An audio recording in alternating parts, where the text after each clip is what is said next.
Hello guys! Welcome po dito sa ating channel, Happy Peel TV. At ngayong oras po nito, isang kakaibang kwento ng buhay ang ating bibigyang daan. Ang kwento pong ito ay galing kay Madam Elena. Sana po ay magustuhan po ninyo ang kwento ng kanyang buhay. Stay tuned and enjoy. Maraming salamat po. Ako po si Elena, 29 years old. Panganay po ako sa 3 magkakapatid. Hindi maganda ang pamilyang pinagmulan ko dahil may kanya-kanyang pamilya ang mga magulang ko. Kung bakit ko nasabi to, hayaan niyo po akong himay-himayin ko na ang kwento ng buhay ko.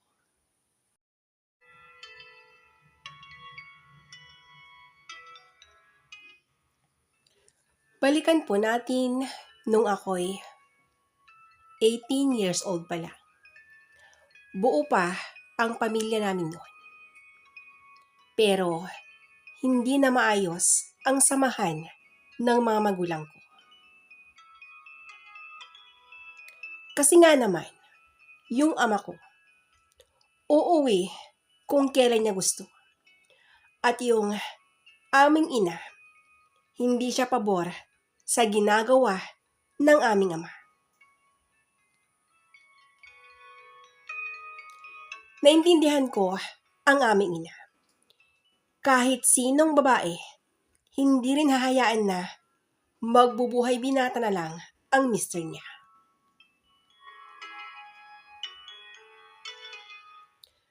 Nung araw na huling umuwi ang aming ama, hindi na nakatiis pa si mama. At ang sabi nito,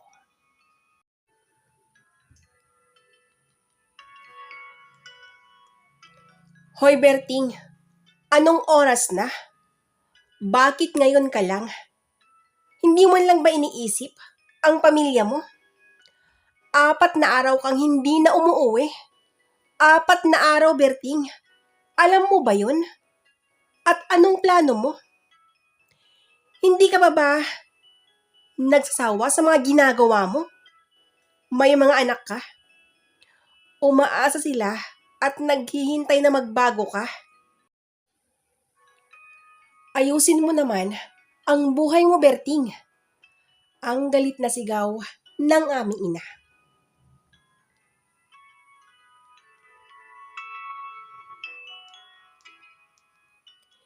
"Tinay, pwede ba? Parang awa mo na. Huwag ngayon. Pagod na pagod ako. Gusto kong magpahinga. Mag-usap na lang tayo sa mga ibang araw." Ang sagot naman ng aking ama.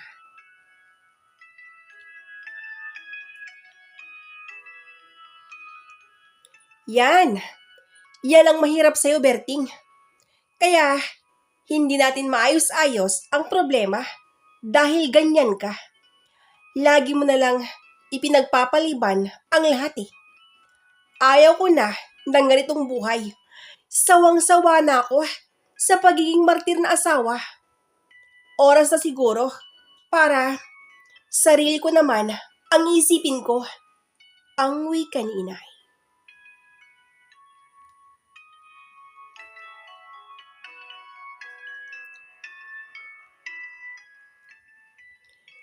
Tinay, kung may gusto kang sabihin or gawin, gawin mo na. Huwag ka nang magsalita kung ano-ano. Huwag ka nang gumawa ng alibay.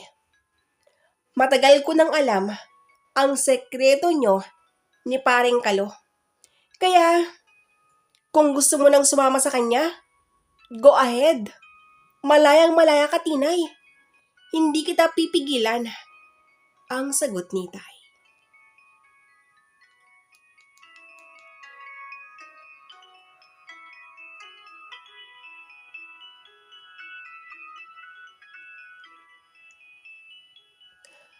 Para akong nabingi sa huling sinabi ni Tay. Hindi ko lubos maisip na may tinatago rin pala ang aming ina. At ito yung pagkikiapid sa ninong ng kapatid ko. Hay nako, Berting, pwede ba? Huwag mong ibahin ang usapan. Yung problema nating dalawa ang pag-usapan natin. Oo, tama ka. Gusto ko nang umalis sa poder mo. Gusto ko nang magsimula ng panibagong buhay. Buhay na hindi ka kasama. Walang magandang kinabukasan ang mga anak mo kung nandito kami sa poder mo. Yung mga anak natin, gusto kong isama silang lahat. Ayaw kong maiwan ang isa sa kanila. Ako ang ina. Kaya sa akin dapat sila ang wika ni inay.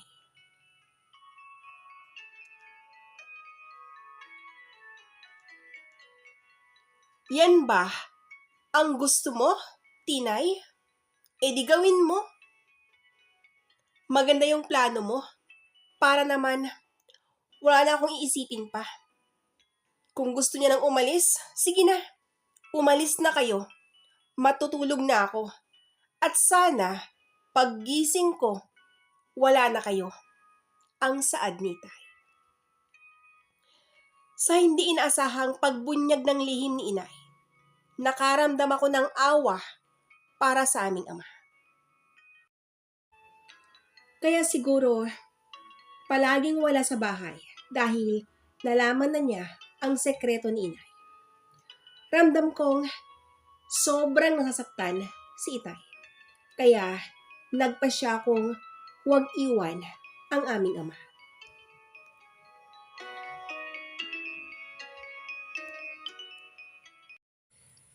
Nung time na yon, sumabat na ako sa kanilang usapan at ang sabi ko, Inay, mawalang galang na ho. Kung gusto mong umalis, kayo na lang. Gusto kong maiwan, kawawa si Itay. Wala siyang kasama. Mag-iingat na lang ho kayo. At sana, huwag niyong kalimutan na nandito lang ako, naghihintay sa inyo. Ang wika ko. Elena, hindi naman pwede yung sinasabi mong yan. Ayaw kong maiwan ka dito. Magiging katulong ka lang dito, anak. Sumama ka na sa amin. Huwag nang matigas ang ulo mo. Mag-empake ka na ngayon. Ang sagot ni Inay. Nay, buo na po ang pasya ko. Hindi ko iiwan si Itay. Sige na ho. Kung gusto nang umalis, umalis na kayo. Basta ako, ayokong iwan si Itay. Dito lang ako. Ang wika ko. Kahit anong gawin ni Inay, hindi niya ako nakumbinsing sumama sa kanila. Umalis nga sila. Umalis si Inay. Bit-bit ang dalawang kapatid ko. Naiwan nga ako sa poder ni Itay. Araw-araw ko siyang kinakausap na sana magbago na siya. Pero hindi pa rin nagbago.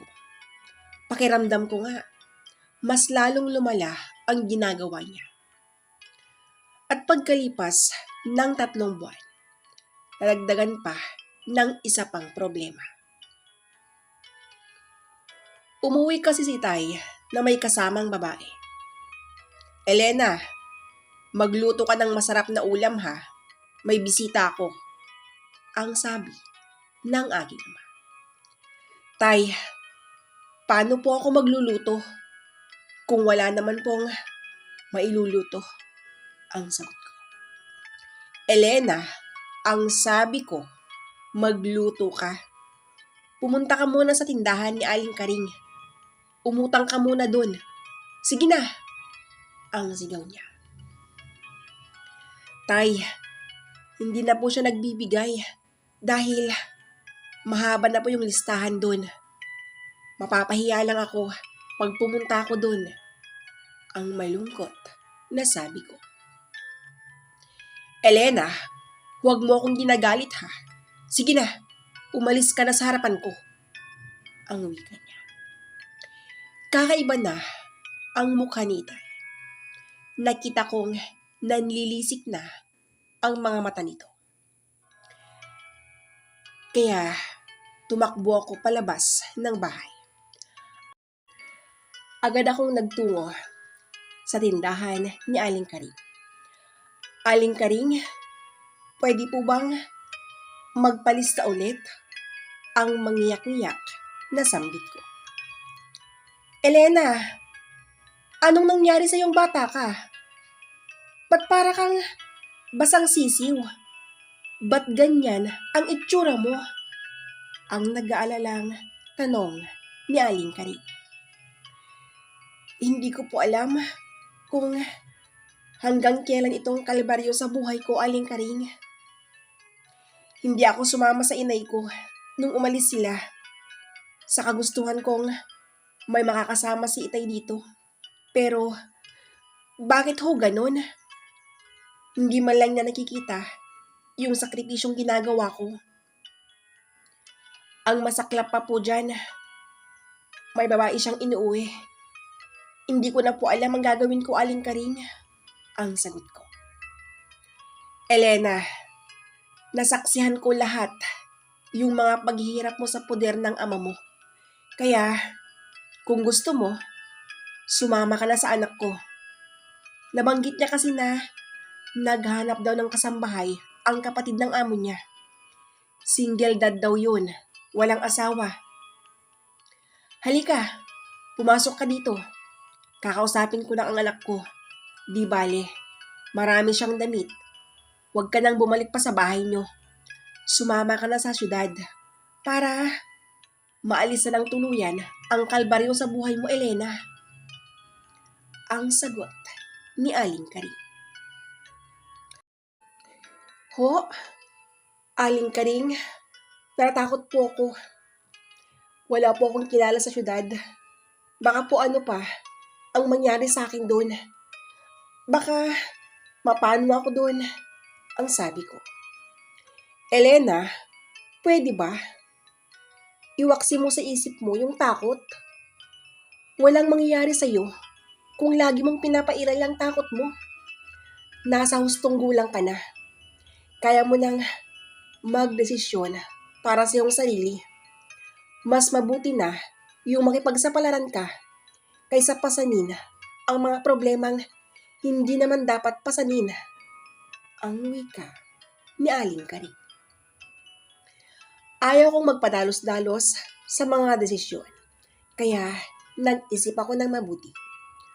Kung sa bagay, tama ang sinabi ni Aling Karing. Mas mabuti na yung makipagsapalaran ako.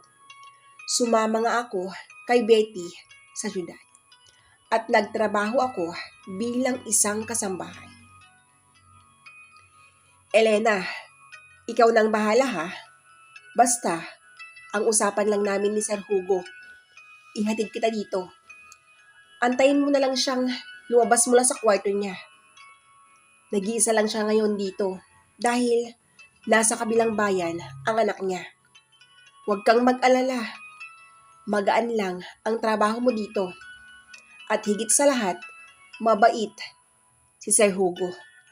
Alam kong magkakasundo kayong dalawa, lalo na at walang asawang kontrabida. May mga nagagawing babae rito minsan, pero hindi sila nagtatagal. At isa pa, paiba-iba. Alam mo naman yung mga lalaki, di ba? Kailangan nila yan. Kung may makita kang babae, pakisamahan mo lang sila. At dapat, palagi kang nakangiti ha. Paano yan, Elena? Babalik na ako sa bahay ng amo ko. Marami pa akong trabaho doon. Ang sambit ni Betty. Sige Betty, maraming salamat ha. Ang sagot ko. Umalis na nga si Betty at naiwan ako sa sala. Palingon-lingon, nakakamangha ang bahay na yun.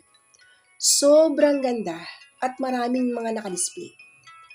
Maya-maya pa ay lumabas na nga si Sir Hugo mula sa kanyang kwarto. Good morning po sir, ang pagbati ko. Good morning din. Elena, gusto ko ng kape. Pakihatid na lang sa terrace ha. Thanks. Ang seryosong sambit nito. Sige po sir, ang turan ko. May attitude din ang boss ko. Dahil hindi naman niya yata alam kung paano umiti. Bahala ka sa buhay mo dyan. Kung ganyan na ang mukha mo, wala na akong pakialam. Basta, sahuran niya ako. Okay na. Ang bulong ko sa aking sarili. Nagtungo na ako sa kusina at nagtimpla ng kape ni Sir Hugo. Abalang-abala ako sa pagtitimpla ng kape nung narinig ko ang boses niya. Babe, anong oras ka ba pupunta dito? Namimiss na kita. Ilang araw ka nang hindi nagpapakita sa akin Siguro, may bago ka na. Sige, kung ayaw mo talaga, wag na lang. Nakakahiyang pilitin ang taong ayaw. Ang wika niya, sabay off sa kanyang cellphone. Elena, pakihatid na lang sa kwarto ang kape. Ang wika niya. Ganito ba talaga yung mga taong mayaman? Nakikita na nga lang niyang nakalapag na sa lamesa. May kamay naman siya. Bakit kaya hindi na lang niya kunin?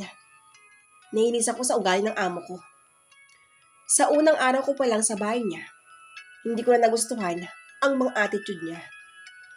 Digil akong tumayo at kinuha ang kape niya. Kumatok ako sa kwarto niya.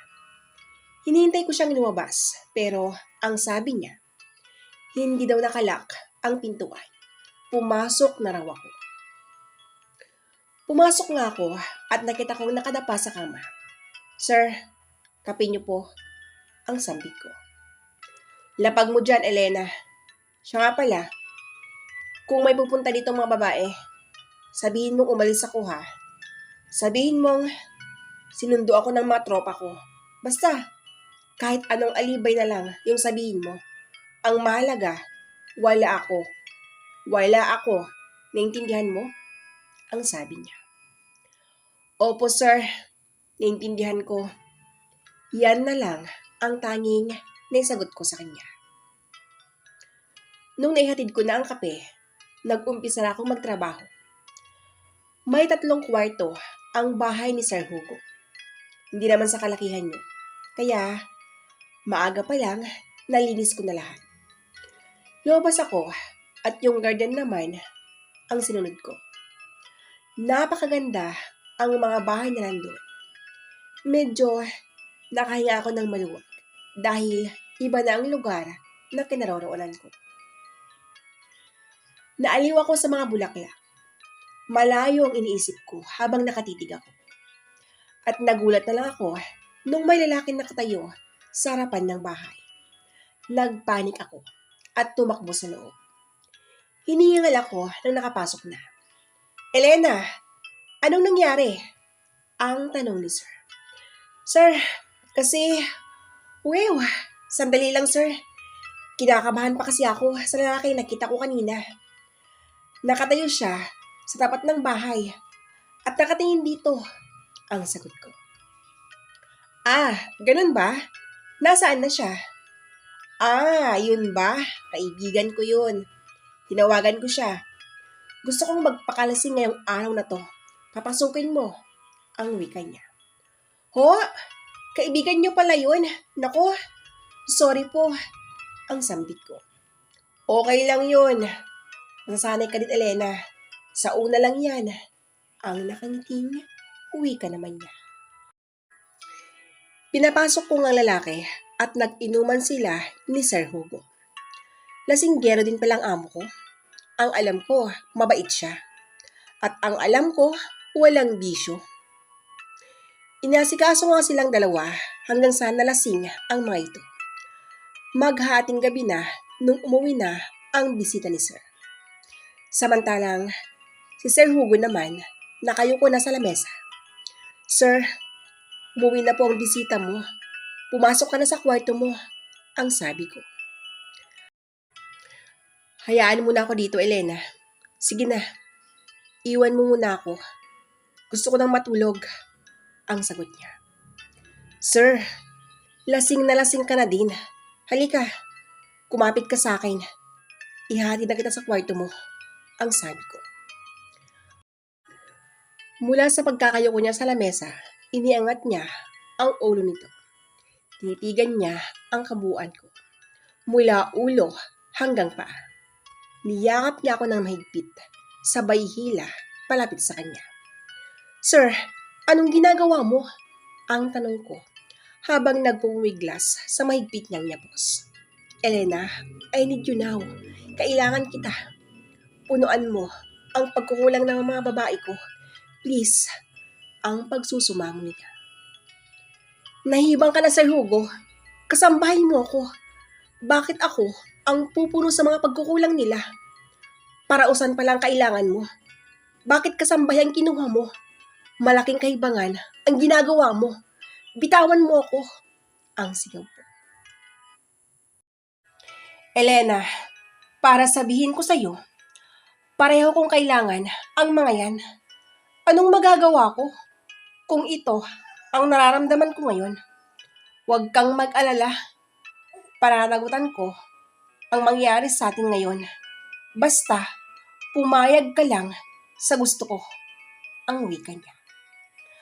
Ang buong akala ko, lasing na si Sir Hugo. Nagkakamali pala ako. Dahil habang nakayakap siya sa akin, pakiramdam ko, nawawala na rin yung amats niya. Hindi na lang basta yakap ang ginawa niya. Nag-umpis na rin ang kanyang halik. Sa kabila ng pag-iwas ko sa kanya, mas lalo lang itong naging malala. Binuhat niya ako papasok sa kanyang silid.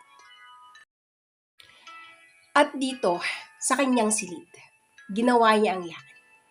Nagmakaawa ako sa kanya, pero hindi man lang siya nakinig.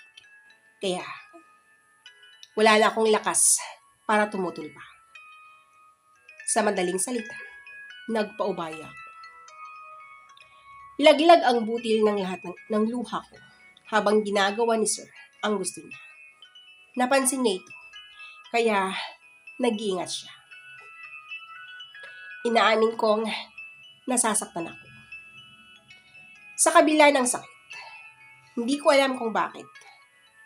Ngumiti si Sir Hugo at ang sabi niya, nahanap ko na ang babaeng matagal ko nang hinahanap. Sir, anong ibig mong sabihin? Ang nagtatakang tanong ko sa kanya. Alam mo, sa dinami-dami ng mga babae, kabilang na rito ang asawa ko, ikaw lang ang namumukod-tangi. Hindi ako papayag na hindi ka mapasakin habang buhay. Alam kong mahirap intindihin ang lahat, pero di ko maintindihan ang sarili ko, Elena. Mahal kita. Mahal kita, Elena.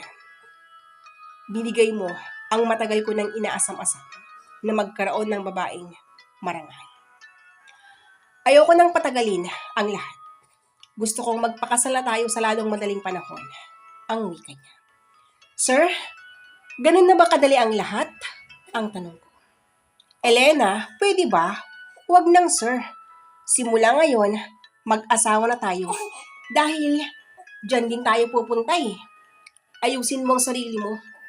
Pupunta tayo sa bahay niyo. Kausapin ko ang mga magulang mo. Ang masayang sabi niya. Sir, huwag po. Alam kong magagalit sila. Dahil naglayas po ko sa amin. Baka mamaya, ano pang gagawin ni Itay sa'yo? Pag makita niya ako, makita niyang may kasama ako at ikaw manadamay ka pa. Ang sampit ko. Elena, huwag kang matakot. Ako ang bahala sa'yo. Mag-iusap ako ng maayos. Dadaanin natin sa magandang usapan. Ang tunay niya. Nagtiwala nga ako kay Hugo at umuwi kami sa aming bahay. At nagulat silang lahat dahil sino ba ang mag-aakalang magkaroon ako ng asawang mayamang lalaki? Naglayas lang ako noon, pero nagkaroon na ng love life. Sa maayos na pakikipag-usap ni Hugo sa aking Itay, nagkaintindihan naman sila. Pinag-usapan ang tungkol sa amin, pati na rin yung aming pagpapakasal. Masayang-masaya ang aking ama dahil hindi inaasahan na gaya ni Hugo ang mapapangasawa ko. Pagkalipas ng ilang buwan, nagpakasal na nga kami. Para akong nananaginip habang naglalakad sa loob ng simbahan. Kahit kasi sa panaginip, hindi ko inaasahan na ganun pala kaganda ang kasal namin ni Hugo. Sobrang saya ko dahil kahit ganon ang nangyari sa buhay ko, nakatagpo naman ako ng lalaking sobrang bait at pamagmahal. At masasabi kong perfect husband na si Hugo. Sa ngayon, maayos na ang buhay namin sa poder ng aking napangasawa. Kahit labag sa loob ko na nung una magpakasal, ginawa pa rin ni Hugo ang lahat. Ngayon, naisip kong may kagandahan din pala kung ang babae ay isang marangay.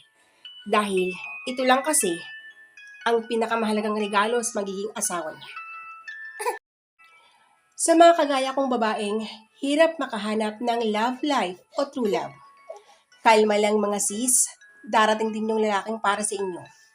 Basta, huwag niyong gagayahin yung ginawa ko ha, kasi hindi naman pare-pareho ang kapalaran ng isang tao. Kung ang kapalaran ko, naglayas bago nakatagpo ng love life, baka iba din yung way ni Lord para matagpuan ninyo ang inyong mga true love. At dito ko na po winawakasan ang istorya ng buhay ko. Lubos na nagpapasalamat, Elena.